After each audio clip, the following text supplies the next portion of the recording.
Hello friends, মৌস ফ্যামিলির আর একটা ব্লগে তোমাদেরকে স্বাগত জানাচ্ছি। আগের দিন কিন্তু শ্রীখোলা পৌঁছে গেছিলাম, কিন্তু খুব বৃষ্টি আর খারাপ ওয়েদারের জন্য আমরা কোনো কিছুই সেভাবে দেখতে পাইনি।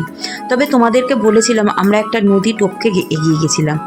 এটাই সেই নদীটা। পরদিন সকালবেলা খুব তাড়াতাড়ি রেডি হয়ে আমরা কিন্তু এই নদী দেখতে চলে গেছিলাম। সবাই ভীষণ এনজয় করছিলাম, তার সঙ্গে প্রচণ্ড মন খারাপ হচ্ছিল। আজকেই আমাদের ফিরে যেতে হবে, অর্থাৎ আজকেই আমাদের শেষ দিন। তাড়াতাড়ি ব্রেকফাস্ট করে নিয়ে আমরা গাড়িতে করে রওনা দিলাম শিলিগুড়ির উদ্দেশ্যে। এই যে দেখো, পরপর গাড়ি এগিয়ে যাচ্ছে আমাদের। চারপাশে সবুজকে বিদায় জানাচ্ছি, চা বাগানকে বিদায় জানাচ্ছি, এবং যত এগিয়ে চলেছি তত আমাদের মন ভারাক্রান্ত হয়ে উঠছে। এরপরেই কিন্তু আমরা মিরিক লেকে গেছিলাম। আমরা এখানে লাঞ্চ সেরেছিলাম। আর এই যে দেখো, লেকটার পাশে তো না গেলেই নয়। আর তার সঙ্গে এখানকার যেটা বিশেষ আকর্ষণ সেটা হচ্ছে এই লেকের মাছ। মাছদেরকে খেতে দেওয়া হয়েছিল, আর দেখো তাদের কি অবস্থা। একজন পারলে আর একজনের ঘাড়ে উঠে পড়ে। আমরা এই দৃশ্য উপভোগ করতে করতেই দেখলাম হঠাৎ করে এক ঝাঁক রাজহাঁস।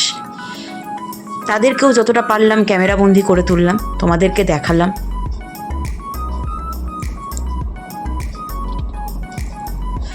এরপরই এখান থেকে কিন্তু রওনা দিয়ে ফেললাম শিলিগুড়ির উদ্দেশ্যে।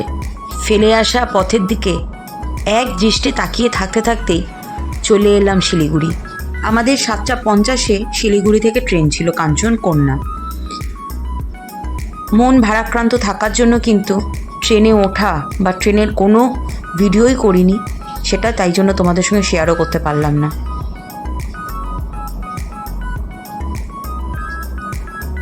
পরদিন সকালবেলা অর্থাৎ 1 তারিখ আমরা সকালবেলা 8:30 নাগাদ শিয়ালদা স্টেশনে এসে পৌঁছাই। সবার বাড়ি যাওয়ার পালা, সবারই মন ভারাক্রান্ত। আর আমিও আমার ভিডিওটা এখানেই শেষ করলাম। সান্দাকপুর শেষ পার্ট এখানেই শেষ হলো। তোমরা আমার পাশে থেকে এভাবেই আমাকে সাপোর্ট করো। টাটা।